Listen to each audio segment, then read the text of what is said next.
दोस्तों, क्या आपको अपना ब्लड ग्रुप पता है? और आखिर ये ब्लड ग्रुप इतना मैटर क्यों करता है कि इसे हर जगह मांगा जाता है? स्कूल से लेकर कॉलेज तक, कॉलेज से लेकर जॉब तक, हर जगह मांगा जाता है। तो आज की वीडियो में हम यही सीखेंगे कि ब्लड ग्रुप कैसे पता करते हैं और सही ब्लड ग्रुप पता होना इतना ज़रूरी क्यों है।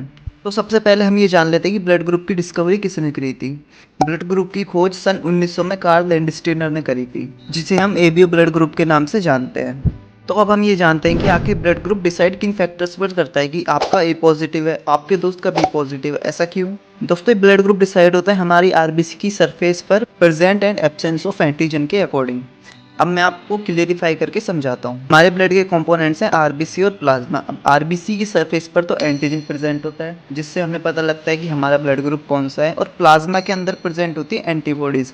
अब थोड़ा ध्यान से समझना कि हमारी बॉडी में एंटीजन और एंटीबॉडीज़ कभी भी सेम प्रेजेंट नहीं होंगी। ऐसा इसलिए क्योंकि अगर ये सेम हुई तो आपस में बाइंड हो जाएंगी और ब्लड सर्कुलेशन रुक जाएगा, जिससे हमारी वहीं डेथ हो जाएगी। इसीलिए अगर हमारी बॉडी में ए एंटीजन प्रेजेंट है तो उसी के अपोजिट बी एंटीबॉडीज प्रेजेंट होंगी। अगर हमारी बॉडी में बी एंटीजन प्रेजेंट है तो उसी के अपोजिट ए एंटीबॉडीज प्रेजेंट होंगी। अब मैं आपको बताता हूँ कि ब्लड ग्रुप कैसे करते हैं। बहुत ही सिंपल है, आप 1 मिनट में सीख जाएंगे। कि सपोज हमारी आरबीसी की सरफेस पर ए एंटीजन प्रेजेंट है तो हमारा ब्लड ग्रुप हुआ ए। अगर बी एंटीजन प्रेजेंट है तो हमारा ब्लड ग्रुप हुआ बी। अगर ए और बी दोनों एंटीजन प्रेजेंट है तो हमारा ब्लड ग्रुप हुआ ए बी। अगर इनमें से कोई भी एंटीजन प्रेजेंट नहीं है तो हमारा ब्लड ग्रुप हुआ ओ। अब मैं आपको प्रैक्टिकल करके समझाता हूँ। तो दोस्तों, चले अब हम अपना प्रैक्टिकल स्टार्ट करते हैं। प्रैक्टिकल के लिए हमें क्या चाहिए? हमें चाहिए ईडीटीए ब्लड, जो कि क्लॉट नहीं होता, ए माइक्रोटाइटर प्लेट और एंटीसेरस ए बी और डी। और हमें चाहिए ड्रॉपर और ये स्टिक्स, जिससे हम ब्लड मिक्स करेंगे। अब हमें 3 ड्रॉप ब्लड लेना है अलग अलग सर्कल्स में। ये हमने फर्स्ट वाले सर्कल में 1 ड्रॉप ब्लड लिया, इसी तरीके से सेकेंड और देन थर्ड। अब हम इसके अंदर मिक्स करेंगे एंटीसेरा, जो कि होती है हमारी एंटीबॉडीज़। ये हम डालेंगे एंटीसेरा ए फर्स्ट वाले सर्कल में। अब इसके बाद हमें डालना है एंटीसेरा बी सेकेंड में, और लास्ट में हम डालेंगे आर एच फैक्टर के लिए एंटीसेरा डी। अब इसके बाद हमें करना क्या है कि मिक्स करना है इनको। और हमें मिक्स करते टाइम ये याद रखना है कि हमें अलग अलग स्टिक से मिक्स करना है, या फिर हमें अलग अलग एंड से यूज़ करना है उसे। ये हमें एंटीसेरा वन को एंटीसेरा ए को मिक्स करने जा रहे हैं। अब इसके बाद हम अलग एंड से यूज़ करेंगे इसे। आप देख सकते हो हमने अलग एंड से यूज़ करा इसे। एंटीसेरा बी को मिक्स कर दिया। अब सबसे लास्ट में एंटीसेरा डी को, जो कि होता है आर एच फैक्टर के लिए। अगेन बता रहा हूँ मैं आपको। अब इनको मिक्स करने के बाद हमें करना है इसे 1 मिनट के लिए रोटेट, और उसके बाद ये एग्लूटिनेशन शो करेगा, जिससे हमें पता चलता है कि हमारा ब्लड ग्रुप कौन सा है और आर एच फैक्टर पॉजिटिव है या नेगेटिव।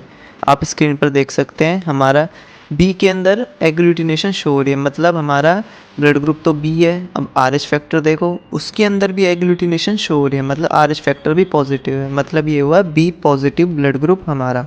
इसी तरीके से आप स्क्रीन पर देख सकते हो कि और ब्लड ग्रुप के रिजल्ट्स कैसे दिखेंगे, जैसे ए नेगेटिव कैसा हुआ, बी नेगेटिव कैसा हुआ, A B positive, A B negative, या ओ पॉजिटिव या ओ नेगेटिव कैसे दिखते हैं। दोस्तों, अभी आपने देखा होगा आर एच फैक्टर क्या है। आर एच फैक्टर डिसाइड करता है कि हमारा ब्लड ग्रुप पॉजिटिव है या नेगेटिव, मीन्स ए पॉजिटिव है या ए नेगेटिव।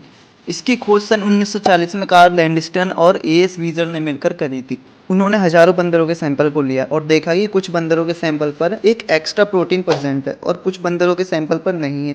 इसी से उन्होंने खोज करी थी कि ये आर एच फैक्टर क्या होता है। जिसके ऊपर वो एक्स्ट्रा प्रोटीन प्रेजेंट होता है वो होता है आर एच पॉजिटिव, मीन्स उसका ब्लड ग्रुप पॉजिटिव है। और जिसके ऊपर नहीं होता उसका ब्लड ग्रुप नेगेटिव होता है। 85% लोगों का blood group R H positive होता है, और जो बचे हुए 15% हैं उनका आर एच फैक्टर नेगेटिव होता है। अब हम जानते हैं कि यूनिवर्सल डोनर और यूनिवर्सल रिसेप्टर कौन होते हैं। दोस्तों, जो यूनिवर्सल डोनर होता है वो होता है ओ नेगेटिव। अब ऐसा क्यों? मैंने आपको बताया था कि ओ ब्लड ग्रुप के ऊपर कोई भी एंटीजन प्रेजेंट नहीं होता, तो इसीलिए उसके ऊपर तो कोई एंटीजन प्रेजेंट नहीं है और आर एच फैक्टर भी उसका नेगेटिव है। इसलिए अगर हम उसे किसी की भी बॉडी में ट्रांसफ्यूज करेंगे तो एंटीबॉडीज उससे रिएक्ट नहीं कर पाएंगी और ब्लड क्लॉट नहीं होगा। इसी तरीके से जो यूनिवर्सल रिसेप्टर है ए बी पॉजिटिव, उसके ऊपर सारे एंटीजन प्रेजेंट है और आर एच फैक्टर भी पॉजिटिव है उसका। इसीलिए हम ए बी पॉजिटिव वाले पेशेंट की बॉडी में कोई भी ब्लड ग्रुप ट्रांसफ्यूज कर सकते हैं। दोस्तों, आज की वीडियो में इतना ही। अगर आपको वीडियो अच्छी लगी तो लाइक करें और हमारे चैनल को सब्सक्राइब करें। धन्यवाद।